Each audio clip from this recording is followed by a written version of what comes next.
వేదం చెప్పినది ఎలా కుదురుతుందండి అన్న మాట మాట్లాడడానికి మాత్రం నీకు అధికారం లేదు. నేను నిత్యాగ్నిహోత్రం చెయ్యకపోతే నేను చెయ్యలేకపోవడం నా తప్పని చెప్పాలి. అంతేగాని నిత్యాగ్నిహోత్రం ఎక్కడ కుదురుతుందండి అన్న మాట నేను వాడడాన్ని మాత్రం శాస్త్రం అంగీకరించు. నీ తప్పు నువ్వు అంగీకరించాలి. అంతేగాని వేద ప్రమాణము యొక్క సాధ్యాసాధ్యములను విచారణ చేసే అధికారము నీకు లేదు. ధర్మం అంటే ఒక్కటే లోకంలో. ధర్మమనగా ఎవరు చెప్పినది ధర్మము కాదు, వేదమేది చెప్పిందో అదొక్కటే ధర్మము. వ్యాస హృదయమంతా వ్యాసోచ్ఛిష్టం జగత్ సర్వం. వ్యాసుడి యొక్క ఎంగిలి ఈ లోకంలో వచ్చిన వాంగ్మయం అంతా. వ్యాసుని యొక్క హృదయమంతా ధర్మమే.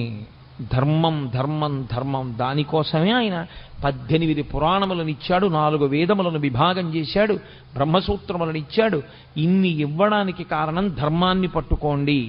ధర్మం ఒక్కటే మిమ్మల్ని రక్షిస్తుంది. ధర్మం ఒక్కటే మళ్ళీ పునర్జన్మ లేకుండా కూడా చెయ్యగలదు. ఎవడు ధర్మాన్ని పట్టుకోబోయి ధర్మం పట్టుకున్నాననుకుని అధర్మాన్ని పట్టుకుంటున్నాడో వాడికి ధర్మము యొక్క ఫలితము పొందలేడు. అది కుదిరేటటువంటి విషయం కాదు. పైకి తాను ధర్మం పట్టుకున్నానని అనుకుంటున్నాడు, కానీ తాను పట్టుకున్నది ధర్మము కాదు.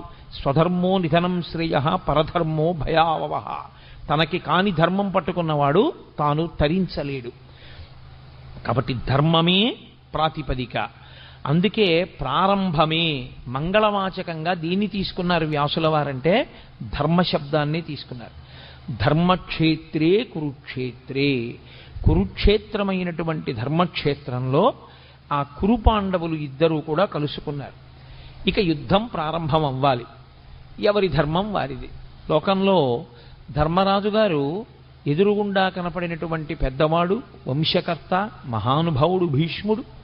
భీష్మ ద్రోణాది మహాపురుషులకు నమస్కారం చేయడం కోసమని ధర్మరాజు గారు వెళ్ళారు.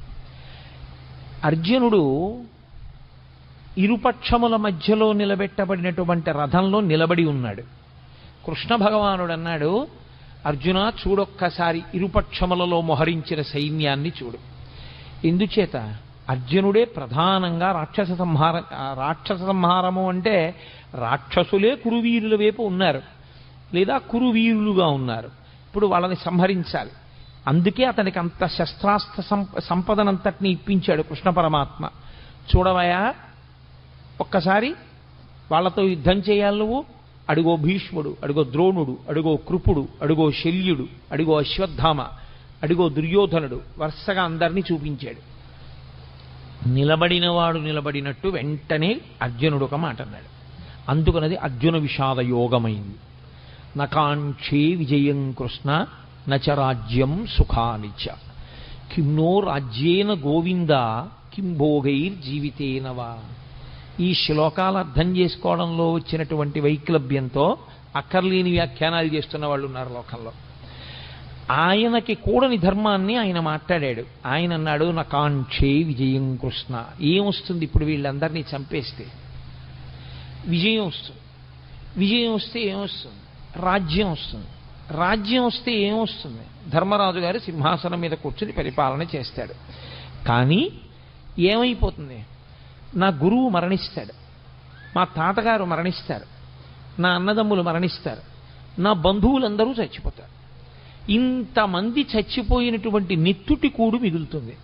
ఇప్పుడు ఈ నెత్తుటి కూడిని నేను తినవలసి వస్తుంది. మీరు చాలా జాగ్రత్తగా పట్టుకోవలసి ఉంటుంది భగవద్గీత ఆవిర్భావాన్ని. ఆయన వైరాగ్యమును పొందుతున్నాడు. చిచ్చి ఇవన్నీ ఏమిటంటున్నాడు.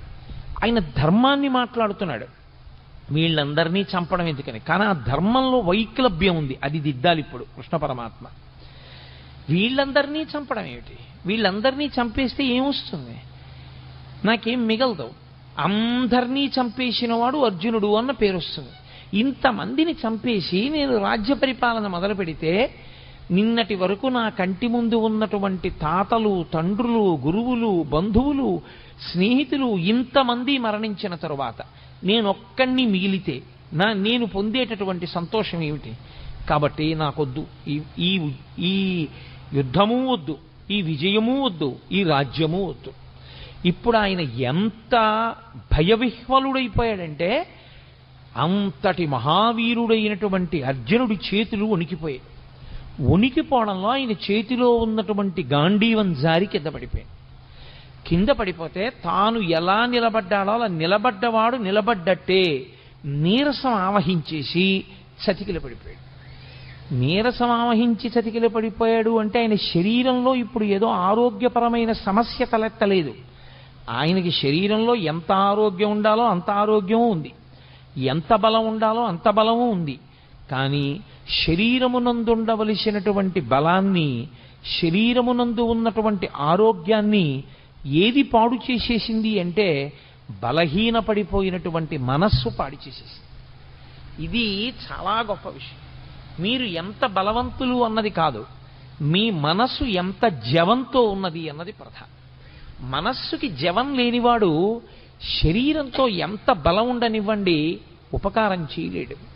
ఎందుచేత అంటే మనస్సు భయానికి కానీ శంకకి కానీ లోనైపోయిందనుకోండి, తాను ఆత్మరక్షణలోకి పడిపోతాడు. పడిపోయి ఒక రకమైనటువంటి భయానికి లోనవుతాడు.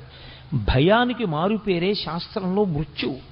మృత్యు సమయమునందు ఎలా ఆలోచనలు పొసగవో భయవిహ్వలుడైనటువంటి వ్యక్తికి కూడా సరి అయిన ఆలోచన విధానం రాదు. కాబట్టి ఇప్పుడు అంత భయపడిపోయినటువంటి అర్జునుడు అన్నాడు, ఇప్పుడు దుర్యోధనుడు ఒక బాణం వేసో ఓ కత్తి పెట్టో నన్ను చంపేస్తే చచ్చిపోతాను. చచ్చిపోతే ఏమవుతుంది? నే చనిపోతే చనిపోయాను, కానీ నా వారందరూ బ్రతుకుతారు. ఇది పైకి చూడడానికి చాలా ధర్మంలా కనపడుతుంది చూసుకోండి. నిజంగా పాపం అర్జునుడు ఎంత మంచివాడండి, ఎంత అహింస మాట్లాడాడు.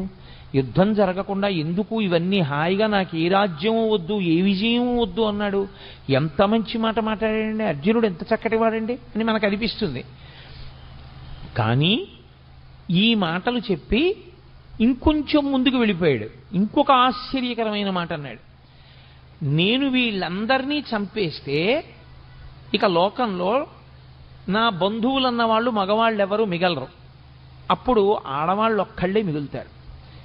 అప్పుడు వీళ్ళందరూ నరకంలోనో స్వర్గంలోనో ఉన్నారనుకోండి, ఏడాదికోసారి తద్దినం పెట్టాలి కదా, తద్దినం పెట్టినప్పుడు నీళ్లు విడిచిపెట్టాలి. అప్పుడు వీళ్ళకి నీళ్లు విడిచిపెట్టడానికి ఉత్తరాధికారులు ఏరి, నేను చంపేస్తున్నాను కదా, కొడుకులతో సహా చంపేస్తున్నాను. చంపేస్తే ఇంకా తద్దినం పెట్టడానికి మనుషులు లేరు. లేకపోతే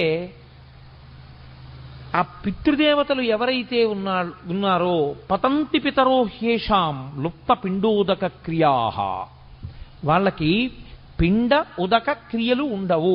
అంటే పిండం పెట్టేవాడు ఉండడు, నీళ్లు విడిచిపెట్టేవాడు ఉండడు. లుప్త పిండోదక క్రియా, ఈ రెండూ లేకపోవడం వల్ల పతంతి పితరో హ్యేషాం, పైలోకానికి వెళ్ళినటువంటి నా పితృదేవతలు మళ్ళీ కింద పడిపోతారు. పైగా ఎప్పుడైతే పురుషుల యొక్క రక్షణ లేదో వీళ్ళందరూ మరణిస్తే వీళ్ళ భార్యలందరినీ పరజాతుల వాళ్ళు వచ్చి భార్యలుగా స్వీకరిస్తారు. ఇప్పుడు వాళ్ళ వలన సంతానం వీళ్ళకి కలుగుతుంది. క్షేత్రములు మిగిలిపోయి బీజములు లేవు. కాబట్టి ఇప్పుడు కుల సంకరం ఏర్పడుతుంది, వర్ణ సంకరం ఏర్పడుతుంది, జాతులన్నీ కూడా కలగాపలగం అయిపోతాయి. ఇటువంటి ఆధార్మికమైనటువంటి వ్యవస్థ ఏర్పడడానికి నేను యుద్ధం చేయడం అవుతుంది. కాబట్టి కృష్ణ నేను యుద్ధం చెయ్య. మీకు ఇది పైకి చూడడానికి ఎలా ఉంటుందంటే, అయ్య బాబోయ్ అర్జునుడు ఎంత శక్తివంతంగా మాట్లాడాడు, ఎంత గొప్పగా మాట్లాడాడు మహానుభావుడు, ఎంత చక్కటి మాటలు మాట్లాడాడు. నిజంగా అర్జునుడు చెప్పిన మాట కృష్ణుడు విని అర్జునుడిని వెంటనే రథం ఇచ్చి వెనక్కి పంపించేసి ఉంటే కురుక్షేత్ర సంగ్రామం జరగకపోతే అంత నెత్తురు వరదలై పారదుగా, అంతమంది చచ్చిపోరుగా, ప్రశాంతంగా ఉంటుందిగా. మరి ఎందుకు కృష్ణ పరమాత్మ అంతగా పట్టుపట్టి మరీ కురుక్షేత్ర యుద్ధం చేయించినట్టు, ఎందుకంత బోధ చేసినట్లు, ఆయన ఎందుకు మాట్లాడినట్లు? అర్జునుడు మాట్లాడిన దాంట్లో వచ్చిన నష్టం ఏమిటి ఆయన మాట్లాడిన తప్పు అని మనకు అనిపిస్తుంది. అర్జునునికి కలిగినటువంటి విషాదము యోగమైంది భగవద్గీతలో. అందుకే అర్జున విషాద యోగము అని పిలిచారు. యోగ అంటే భగవద్గీతలో కృష్ణ భగవానుడే చెప్పాడు, యోగ కర్మసు కౌశలం. కర్మసు కౌశలం అంటే చేయవలసినటువంటి పనిని కౌశలముతో, అంటే శాస్త్రవిహితముగా, ప్రతిఫలాపేక్షారహితముగా, కర్తవ్యతా బుద్ధితో చేసినటువంటి వాడెవడో వాడు కౌశలముతో చేసినవాడు. తాను చెయ్యవలసినది ఒకటి ఉంటుంది లోకంలో, శాస్త్రము చేత విధింపబడినది. శాస్త్రము ఏది చెయ్యాలని విధించిందో అది చెయ్యడమే తన యొక్క కర్తవ్యము. అలా కాకుండా నిత్తికొత్తికున్నది ఏదుందో అది బాధ్యత. బాధ్యత కుంగ తీసేస్తుంది మనిషిని, కర్తవ్యం మెట్లెక్కిస్తుంది. కాబట్టి తాను చెయ్యవలసింది తాను చెయ్యాలి. క్షత్రియుడిని అంతఃపురాలు ఇచ్చారు, రాజభోగాలు ఇచ్చారు, పరిపాలన చెయ్యమని ఇచ్చారు. దేని కొరకు? క్షత్రియుడు మంచం మీద చచ్చిపోవడం అత్యంత హేయమైన విషయంగా చూసింది శాస్త్రం. ఆనాటికి ఉన్నటువంటి వ్యవస్థ అటువంటిది. ఆయన 10 మందిని రక్షించాలి. అందుకే తనకి వైరం ఉందా లేదా అనవసరం. తనకి వైరం ఉన్నా లేకపోయినా తాను మాత్రం అమాయకులను పీడించేటటువంటి వాళ్ళని నిగ్రహించడం కోసం యుద్ధభూమికి వెళ్ళి అలా అమాయకుల్ని పాడు చేసేటటువంటి వాళ్లతో చేసేటటువంటి యుద్ధంలో తాను శరీరం విడిచిపెట్టినా తాను స్వర్గానికి వెడతాడు తప్ప, తనకి అక్కర్లేని ధర్మం నెత్తి మీద వేసుకుని తన కర్తవ్యాన్ని తాను విస్మరిస్తే, తాను ప్రశాంతంగా శాంతి బోధ చేస్తూ తాను మరణిస్తే, లోకంలో ఉన్న వాళ్ళందరినీ బాధ పెడుతున్నటువంటి రాక్షస శక్తుల్ని దునుమాడవలసినటువంటి వాడు తన కర్తవ్యాన్ని తాను నిర్వర్తించకుండా అక్కరలేని కర్తవ్యాన్ని తెచ్చి తన నెత్తి మీద పెట్టుకుని ఆ కర్తవ్య నిర్వహణ చేత తాను శరీరం విడిచిపెడితే అటువంటి వాడు అధమలోకాలకు వెళ్ళిపోతాడు, అధమ ఉపాధుల్లోకి వెళ్ళిపోతాడు. కాబట్టి ఎవరు చెయ్యవలసినటువంటి కర్తవ్యాన్ని వాళ్ళు చెయ్యవలసి ఉంటుంది. ఇప్పుడు అర్జునుడికి వచ్చినటువంటి పెద్ద వైక్లభ్యం ఎక్కడొచ్చిందంటే, ధర్మము అన్నదాన్ని ఒకదాన్ని పట్టుకున్నాడు. చంపడం తప్పు, అందులో సందేహం లేదు. భూతదయ అన్ని ధర్మములలోకి గొప్ప ధర్మం, నిష్కారణంగా చంపకూడదు. కానీ ధర్మమును నిలబెట్టడం కోసం ధర్మాన్నే పాడు చేస్తున్న వాళ్ళు ఎవరున్నారో అటువంటి వాళ్ళని సంహరించి ధర్మాన్ని నిలబెట్టవలసినటువంటి కర్తవ్యం క్షత్రియుడిది. అసలు తాను చెయ్యవలసిన ధర్మాన్ని, తన కర్తవ్యాన్ని తాను విస్మరించి తాను అక్కర్లేని ధర్మాన్ని ఒకటి నెత్తి మీద పెట్టుకున్నాడు. ఇక్కడ వచ్చింది సమస్య అంతా. అక్కరలేని వైరాగ్యాన్ని నెత్తి మీద పెట్టుకుని అక్కరలేని విషయాన్ని తాను అన్వయం చేసుకుని తాను చెయ్యవలసిన అవసరం లేని పని తాను చేస్తానని, తాను చెయ్యవలసిన పనిని తాను చెయ్యనని భీష్మించుకోవడం చేత తాను పాడవడమే కాకుండా ఇప్పుడు లోకంలో అధర్మం నిలబడకుండా చెయ్యవలసిన వాడు అలా చెయ్యకపోతే అధర్మము విచ్చలవిడిగా పెరిగిపోతుంది. కనుక తద్దోషము అర్జునుడికి రాకుండా మళ్లీ ధర్మాన్ని నిలబెట్టడానికి ధర్మం విషయంలో అతను ఎక్కడ పొరపాటు పడుతున్నాడో ఆ పొరపాటుని దిద్దవలసి ఉంటుంది. అది అడ్డుపెట్టి మాట్లాడుతున్నది అర్జునుణ్ణి.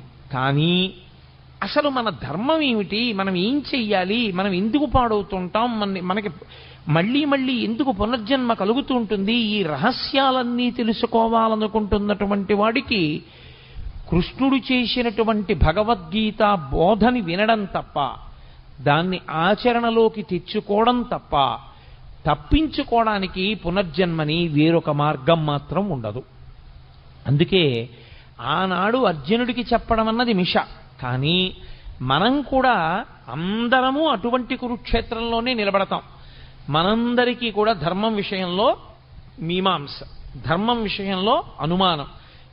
ఏం చెయ్యాలో తెలియదు, ఏం చెయ్యకూడదో తెలియదు. చెయ్యకూడనివన్నీ తాను ఎత్తుకుంటాడు. అసలు తాను చెయ్యవలసింది తాను చెయ్యడు. ఎలా తరిస్తాడు? తాను తరించలేడు దానివల్ల. అందుకని నీవేది చెయ్యాలో తెలుసుకుని నువ్వు అది చెయ్యడంలో నువ్వు నైపుణ్యాన్ని సాధించాలంటే, అటువంటి కౌశలమును నువ్వు పొందాలంటే, ఆ కౌశలము చేత నువ్వు యోగమును పొందాలంటే అనేన యుజ్యతే ఇది యోగః అంటాడు పతంజలి. అనేకముగా ఉన్నవి ఒక్కటిగా మారి ఆ ఒక్కటిగా నువ్వు నిలబడి ఒకటి యందు ప్రవేశించి ఒకటిగా అనుభవాన్ని పొంది రెండవది లేదు కనుక భయాన్ని పొందకుండా శరీరాన్ని విడిచిపెట్టగలిగినటువంటి సాక్షి మాత్రపు శక్తిని నువ్వు పెంపొందించుకొనగలిగితే దానికి యోగమని పేరు. ఇప్పుడు అర్జునుడు పొందినటువంటి కష్టం ఏదుందో దానికి జవాబు చెప్పాలి. చిత్రం ఏమిటంటే 1వ అధ్యాయం మొత్తం మీద అర్జున విషాద యోగంలో కృష్ణ భగవానుడు ఎక్కడా మాట్లాడలేదు.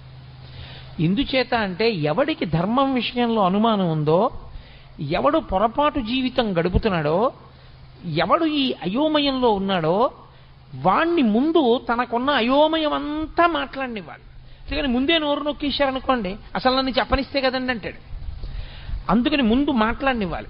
ఎంత మాట్లాడతాడో అంతా మాట్లాడనిచ్చి అప్పుడు తాను మాట్లాడాలి ఆచార్యుడు.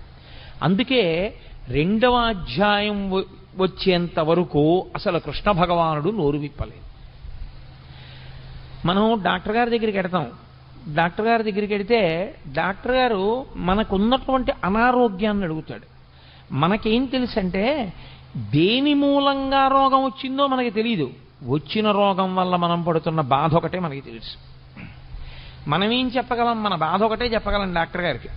ఏమిటో డాక్టర్ గారు సాయంకాలం అయ్యేటప్పటికి జ్వరం వచ్చేస్తుందండి, పొద్దున్న తిన్నది జీర్ణం అవుతుంది, రాత్రి 7 గంటలు 6 దాటిందంటే ఇంకా ఒళ్ళు వేడెక్కుతుంది, ఏది తిన్నా జీర్ణం అవ్వదు, సరికదా వాంతి అయిపోతుందండి, రాత్రిపూటే ఉంటుంది. వీడు బాధ ఒకటే చెప్తూ ఉంటాడు. వింటూ డాక్టర్ గారు ఏం ఆలోచిస్తాడంటే వీడికి సాయంకాలం 6 అయ్యేటప్పటికి జ్వరాన్ని కల్పించగలిగినటువంటి సూక్ష్మాంగ జీవి ఏది ప్రవేశించి ఉంటుంది, దాని వలన వీడిలో ఏ రకమైనటువంటి జ్వరం ప్రకోపించి వీడికి జీర్ణం కాకుండా ఆహారం బయటికి వెళ్ళిపోతుంది. ఇప్పుడు మందు దేనికి వెయ్యాలంటే మూలానికి వెయ్యాలి. ఏ సూక్ష్మక్రిమి శరీరంలో ప్రవేశించడం చేత అతనికి సాయంకాలం జ్వరం వచ్చి తిన్న పదార్థం జీర్ణం కాకుండా వాంతవుతోందో ఆ సూక్ష్మక్రిమి మీద అతను ఔషధాన్ని ఇవ్వాలి. అంతేకాని వాంతి అయిపోకుండా ఏం చేయాలో లవంగమొగ్గ నవలాలో యాలక్కాయ నవలాలో చెప్పడానికి అతని భార్యే చాలు, పక్కింట్లో ఉన్న వాళ్ళే చాలు, డాక్టర్ గారు అక్కర్లేదు దానికి. డాక్టర్ గారు చెప్పవలసింది మూలాన్ని ఛేదించాలి. అర్జునుడు మాట్లాడితే అర్జునుడు మాట్లాడిన మాటల వెనక ఛేదింపబడవలసినటువంటి మూలాల్ని కృష్ణ పరమాత్మ పట్టుకున్నాడు. ఇది అందుకే భవద్భీషిణి అయింది. గీతకి భవద్భీషిణి అని పేరు ఉండడానికి కారణం అదే. సంసారము అంటేనే అయోమయం, సంసారం అంటేనే రాగద్వేషములు. మీరు కొంచెం జాగ్రత్తగా పట్టుకోగలిగితే సంసారమునకు మారు పేరే రాగద్వేషములు. రాగము ద్వేషము ఈ రెండు ఎప్పుడుంటాయి? ఇంకొకడు ఉంటే కదండి. ఇప్పుడు నాకన్నా ఇంకొకడు ఉన్నాడు అనుకోండి, అప్పుడు నేను వాడిని ప్రేమిస్తే రాగం, నాకు వాడి మీద సంతోషంగా ఉండి వాడిని నేను అభిమానిస్తే నాకు వాడి మీద రాగం ఉన్నది. నేను వాడి మీద కోపం పెట్టుకుంటే నాకు ద్వేషం ఉన్నది. అసలు రెండవది లేదు ప్రపంచంలో, ఒక్కటే ఉన్నది. రాగమునకు కానీ ద్వేషమునకు కానీ ఏమైనా కారణం ఉందా? ఇంకో వస్తువు లేదు, ఉన్నదొక్కటే, పరబ్రహ్మం ఒక్కటే ఉంది. ఆ ఉన్న ఒక్క పరబ్రహ్మము ఎలా ఉన్నది? ఇన్నిగా కనపడుతున్నా కాదురా, ఇన్ని యథార్థమునకు ఉన్నదొక్కటే. అన్ని నగలుగా కనపడుతున్నా ఉన్నదొక్క బంగారమైనట్టు, అనేక కుండలుగా కనపడుతున్నా ఉన్నదొక్క మన్నైనట్టు, అనేక కడవలలో పోసిన ఉన్నది ఆ ఆవు పాలైనట్టు, అనేకమైన ఆవులున్నా అన్నిటి యొక్క పాలలో ఉన్న ధర్మము ఒక్కటైనట్టు, మనకి ఉన్నది ఒక్కటే పదార్థము అని తెలిసిందనుకోండి, ఇప్పుడు ప్రేమించడానికి లేదు, ద్వేషించడానికి లేదు. కాబట్టి ఇప్పుడు అర్జునుడికి రాగము పుట్టింది, ద్వేషము పుట్టింది. ద్వేషం ఎవరి మీద పుట్టిందంటే తన మీదే పుట్టింది. అయ్యో నేను వీళ్ళని చంపేస్తాను, వీళ్ళని చంపేస్తే ఇదిగో వీళ్ళందరూ పాడైపోతారు, వీళ్ళందరూ పాడైపోతారు, వాళ్ళ మీద ఒక పిచ్చి రాగం పట్టుకుంది, వాళ్ళ మీద ఒక పిచ్చి ప్రేమ, అర్థం లేని ప్రేమ పట్టుకుంది, కాబట్టి నేను వీళ్ళని చంపను. ఈ రాగద్వేషములనేటటువంటివి ఏర్పడడానికి కారణము రెండవ వస్తువు ఉండడం. ఇప్పుడు ఈ రెండవ వస్తువు ఉన్నది అనేటటువంటిది ఏదో, దానినే మోహము అని పిలుస్తారు శాస్త్రంలో. అజ్ఞానావస్థ, అవిద్య, దాని చేత వచ్చినటువంటి అయోమయావస్థ. ఈ అయోమయం పోవాలి అంటే గురుబోధ వినా మార్గం ఉండదు. కాబట్టి ఇప్పుడు కృష్ణుడు గురువుగా నిలబడి మాట్లాడాలి. అందుకు ఆయన మాట్లాడుతున్నాడు. ఇప్పుడు కృష్ణుడు మాట్లాడితే ఏమవుతుంది? అర్జునుడికి ఏ మోహము తనకున్నదని తనకి తెలియదో అది పోయిందని తెలుస్తుంది. తనకి ఉన్నప్పుడు ఇది ఉంది, అందుకు ఇలాంటి ఆలోచనలు వచ్చాయని తెలియదు. పోయి మళ్ళీ తనకి ధర్మం తెలిసిపోయాక తనకేం పోయిందో తెలుస్తుంది. అందుకే గీతంతా అయిపోయిన తర్వాత నీకేమర్థమైంది అని అడిగాడు. నాకు భగవద్గీత అర్థమైందని చెప్పలేదు. నష్టో మోహ స్మృతిర్లబ్ధ. నేను ఏ మోహము, ఏ అజ్ఞానము, ఏ అవిద్య నన్ను పట్టుకుందో అది పోయింది. నాకు ఏది ఇంత పూర్వం తెలిసి ఉన్నదో అది ఇప్పుడు మళ్ళీ నాకు తెలిసి వచ్చింది. అంటే జ్ఞానము మీద కమ్ముకున్నటువంటి మేఘములు ఎగిరిపోయి ఈ స్థితి మళ్ళీ నువ్వు బోధించడం చేత నాకు కుదిరింది. అందుకని ఇప్పుడు అర్జునుడు అవధి లేనటువంటి అజ్ఞానంతో మాట్లాడేశాడు. మాట్లాడి మాట్లాడి మాట్లాడి మాట్లాడి తనే పెంచేసుకున్నటువంటి బెంగ ఇదంతా. ఇది చాలా చిత్రమైనటువంటి లక్షణం. సాగిపోయినంత కాలం బాగుంటుంది. ఏదైనా ఒక సమస్య వచ్చేటప్పటికీ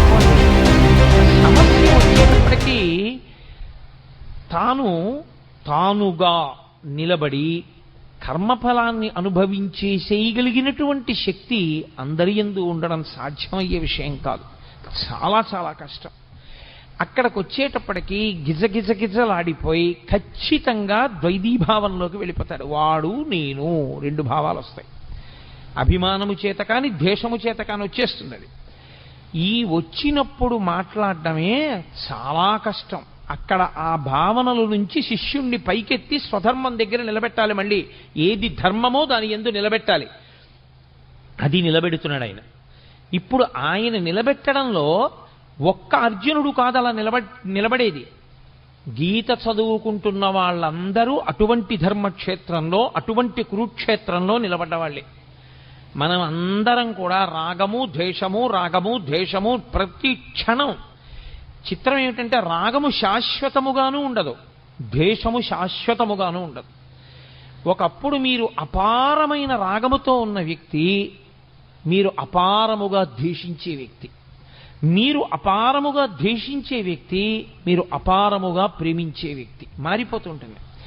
ఇప్పుడు రాగము ద్వేషము మారడానికి వ్యక్తియా కారణము, మనస్సా కారణము? ఏది తనకి అనుకూలమో అది జరగకపోవడం చేత ద్వేషం వచ్చింది, ఏది తనకి అనుకూలము కాదో అది జరగడం వల్ల ద్వేషం వచ్చింది. ఇప్పుడు ఈ రాగద్వేషములు రెండూ పోవడానికి అవిద్య పోవాలి. ఈ అవిద్య పోవాలి అంటే అది గురువుగారు మాట్లాడితే తప్ప శిష్యుడికి పోదు. కాబట్టి ఇప్పుడు ఏం చేస్తాడంటే అవిద్యలో విడుతున్నవాడు విశేషమైన చిత్తభ్రాంతికి, చిత్తమాలిన్యానికి, భయానికి లోనైపోతాడు. ఈ భయానికి అంతుండదు. ఇంకా ఎంత భయంతోటో వెర్రిముర్రి ఆలోచనలన్నీ పెరిగిపోతుంటాయి. ఈ పెరిగిపోతూ వెళ్ళిపోతూ ఉండడం అనేటటువంటిది అర్జునుడి విషయంలో ఎక్కడ వరకు వెళ్ళిపోయిందంటే, అదిగో పైనుంచి పితృదేవతలు పడిపోతారు, వాళ్ళకి పిండాలుండవు, ఉదక క్రియలుండవు. ఆ తరువాతి కాలంలో వాళ్ళ భార్యల యందు జన్మించేటటువంటి సంతానం అంతా కూడా కులసంకరం అయిపోతుంది. ఇంతమందిని చంపేసి నాకెందుకు ఈ నెత్తిటికూడు, ఇన్నిన్ని పెద్ద మాటలు మాట్లాడేస్తున్నాడు, అక్కర్లేనివన్నీ మాట్లాడేస్తున్నాడు. మాట్లాడనిచ్చాడు, బాగా మాట్లాడనిచ్చాడు. ఇంత అర్జునుడు ఏమైపోయాడో తెలుసా అండి? ఇంతమంది శత్రువుల్ని అస్త్రప్రయోగం చేసి చంపగలిగినటువంటి అర్జునుడు తన మనసు తనకి బరువైపోతే, తన చిత్తము మలినమైపోతే, తాను పెంచుకున్న భయానికి తాను వశుడైపోతే, తాను గాంధీవం వదిలేసి కూలబడిపోయి కృష్ణ పరమాత్మ యొక్క కాళ్ల మీద పడిపోయి బావా బావా అని పిలిచేటటువంటి వాడు ఒక ఆశ్చర్యకరమైనటువంటి మాట అన్నాడు. నేను నీకు శిష్యుణ్ణి అన్నాడు. మాం త్వం ప్రపన్నః, నేను నిన్ను శరణాగతి చేస్తున్నాను. నువ్వు ఏం చేయాలో తెలుసా? శిష్యుడనైన నన్ను ఉద్ధరించాలి. నాకు మార్గం తెలియట్లేదు. ఇదే అతను చేసిన చాలా మంచి పని. ఏమైనా ఉంటే అర్జునుడు ధర్మక్షేత్రమైన కురుక్షేత్రంలో చేసినటువంటి ఈ పని వల్ల భగవద్గీత పుడుతోంది. ఈ పని వల్ల గీతామృతం వస్తోంది.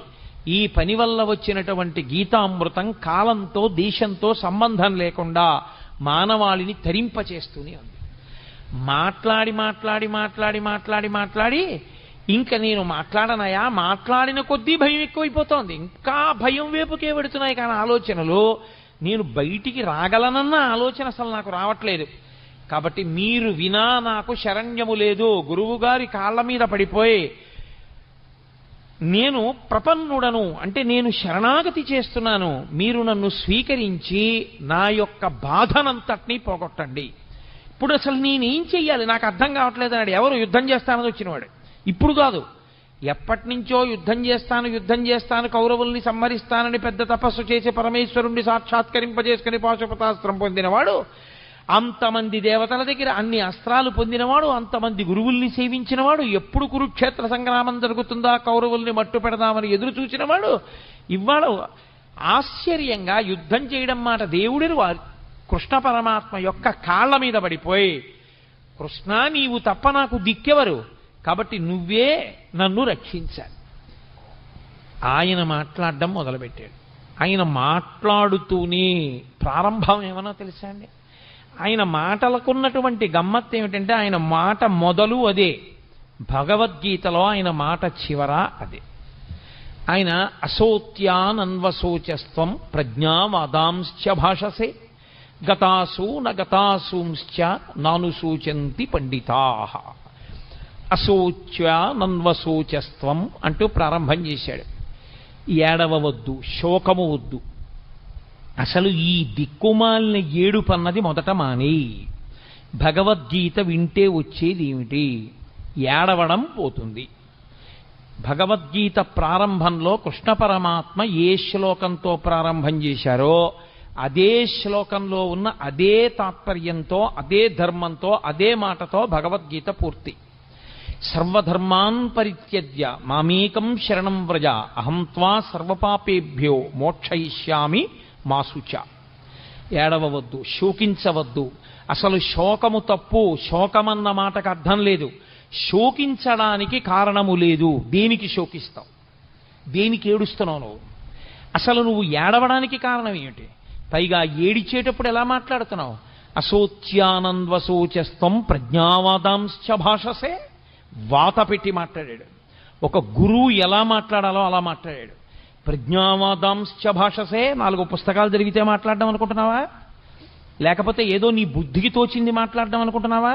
ఏడు పెద్ద పెద్ద మాటలు మాట్లాడుతున్నావు. ధర్మం అంటున్నావు, యుద్ధం చేయనంటున్నావు, నేను చంపేస్తానంటున్నావు, నేను చంపేస్తే వీళ్ళు చచ్చిపోతారంటున్నావు, పతంతి పితరో హ్యేషాం లుప్త పిండోదక క్రియా అంటున్నావు, ఉత్తరగతుల గురించి మాట్లాడుతున్నావు, కుల సంకరం గురించి మాట్లాడుతున్నావు. ఏమిటివన్నీ? నువ్వు మాట్లాడగలిగిన మాటలు అనుకుంటున్నావా? నీకు తెలిసి మాట్లాడుతున్నాను అనుకుంటున్నావా? వీటికి ఏడవవలసిన వాడివి నువ్వు అనుకుంటున్నావా? అసలు ఏడవవలసిన అవసరం ఒకటి ఉందనుకుంటున్నావా లోకంలో? అశోచ్యానన్వశోచస్త్వం ప్రజ్ఞావాదాంశ్చ భాషసే గతాసు నగతాసూంశ్చ నానుసూచంచి పండితాః. అసలు పండితుడైన వాడు ఏడవడు. తీర్పిస్తూ ప్రారంభం చేశాడు ఆయన. ఎవడు ఏడవడు? పండితుడు ఏడవడు. పండితుడు అంటే 4 పుస్తకాలు చదువుకున్నవాడు, 3 శ్లోకాలు బట్టి పట్టినవాడు కాడు. పండాహ అంటే ఆత్మజ్ఞానం ఉన్నవాడు. అందుకే పోతన గారికి సహజ పండితుడని పేరు. ఆయన మహానుభావుడు. అందుకే శ్రీకైవల్య పదంబు చేరుటకునై చింతించదన్ లోకరక్షయికారంభకు భక్తపాలన కళా సంరంభకున్ దానవోద్రేక స్తంభకు కేళిలోల విలస దృగ్జాల సంభూత నానా కంజాత భవాండ కుంభకు మహానందాంగనాఢింబకున్నని చెప్పుకున్నాడు. శ్రీకైవల్య పదంబు చేరుటకునై పునరావృత్తిరహిత శాశ్వత శివ సాయుధ్య స్థితి కొరకు నేను భాగవతాన్ని ఆంధ్రీకరిస్తున్నానన్నాడు. కాబట్టి ఎవరు ఆత్మజ్ఞానము కలిగిన వారో వాళ్ళు అసలు ఏడవరు. ఏడవడానికి కారణం ఎందుకు? ఈ శరీరం పోతుందని ఏడుస్తున్నావా? మళ్ళీ వెంటనే శరీరం వస్తుంది. ఇది పడిపోగానే ఎంతోసేపు పట్టదు శరీరం రావడానికి.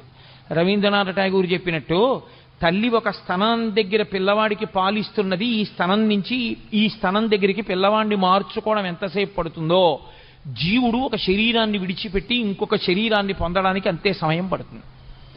అదేం పెద్ద విశేషం కాదు. ఈ శరీరం పోతే ఇంకో శరీరం వస్తుంది. నీ దృష్టిలో ఏమిటి చంపేయడం అంటే? వాళ్ళందరి శరీరాలు పోతాయి, వాళ్ళు కనపడరు.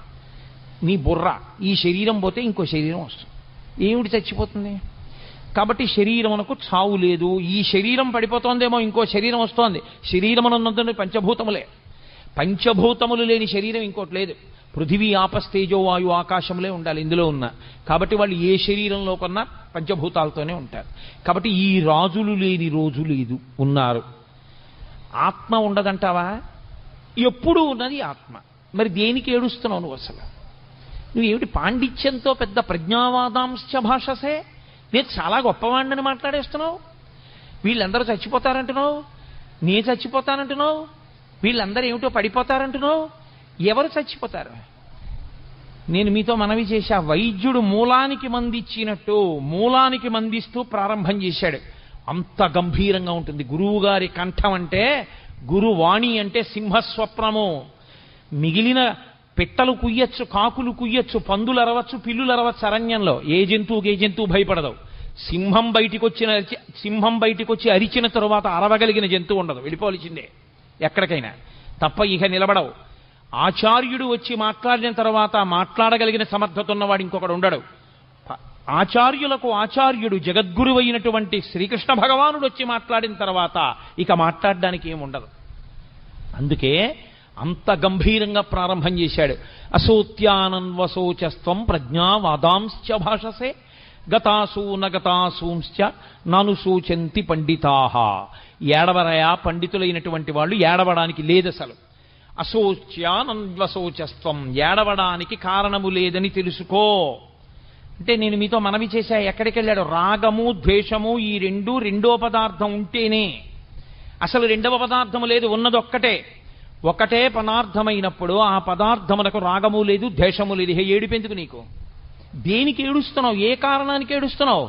ఉలిక్కి పడ్డాడు ఇంత అర్జునుడు. అక్కడి నుంచి వెళ్ళిందండి భగవద్గీత. ఎన్ని ధర్మములు, ఎన్ని విషయములు, ఎన్ని గుణములు, ఎన్నిటిని బోధ చేశాడో. అందుకనది యోగమైంది. అర్జున విషాదము యోగం ఎందుకైందంటే ఆ విషాదము ధర్మ సంబంధమైనది. తనకి అక్కరలేని ధర్మాన్ని పట్టుకున్నా, అయ్యో నేను వీళ్ళని చంపకూడదు అన్న ఒక మాటతో ప్రారంభం చేశాడు. కానీ ఆ అర్జునుడు చంపడం ఎంత ధర్మమో అలా చంపకపోతే ధర్మం ఎందుకు నిలబడదో, ధర్మము యొక్క స్వరూపం అంటే ఎలా ఉంటుందో అంత అద్భుతంగా మాట్లాడాడు కృష్ణ పరమాత్మ. అలా మాట్లాడితే వచ్చినటువంటి స్వరూపమే గీతాస్వరూపము. సరే, నేను చేసేది 7 రోజుల ప్రసంగాలే కాబట్టి విహంగ వీక్షణంగా గీత యొక్క వైభవాన్ని ఆవిష్కరించడానికి ఇవాళ ప్రారంభోపన్యాసంగా గీతావిర్భావం గురించి 4 మాటలు చెప్పాను. దీని తరువాత పిఠాపురం నుంచి వచ్చినటువంటి సర్వదేవతా భజన మండలి వారు, వాళ్ళు చాలా ఆర్తితో చాలా సంతోషంతో ఇక్కడికి వచ్చారు. వాళ్ళు చక్కటి భజన చేసేటటువంటి లక్షణం ఉన్నవారు. కాబట్టి దయచేసి మీ అందరూ అలాగే కూర్చునుంటే ఇప్పుడు ఆ భజన కార్యక్రమం ప్రారంభమవుతుంది. మళ్ళీ రేపు సాయంకాలం 6:30 ఉపన్యాసాన్ని పునఃప్రారంభిస్తాను. మంగళాశాసనపరై మదాచార్య పురోగమై సర్వైశ్చ పూర్వైరాచార్యై సత్కృతాయాస్తు మంగళం. మంగళం కోసలేంద్రాయ మహనీయ గుణాత్మనే చక్రవర్తి తనూజాయ సర్వభౌమాయ మంగళం. ఉమాకాంతాయ కాంతాయ కామితార్థప్రదాయినే శ్రీగిరీశాయ దేవాయ మలినాథాయ మంగళం. కరచరణకృతం వా కర్మవాక్కాయజం వా శ్రవణనైనజం వా మానసం వాపరాధం విహితమవిహితం వా సర్వమేత్తక్షమస్వా శివ శివ కరుణాబ్ధే శ్రీమహాదేవ శంభో. సర్వం శ్రీ ఉమామహేశ్వర పరబ్రహ్మార్పణమస్తు. స్వస్తి.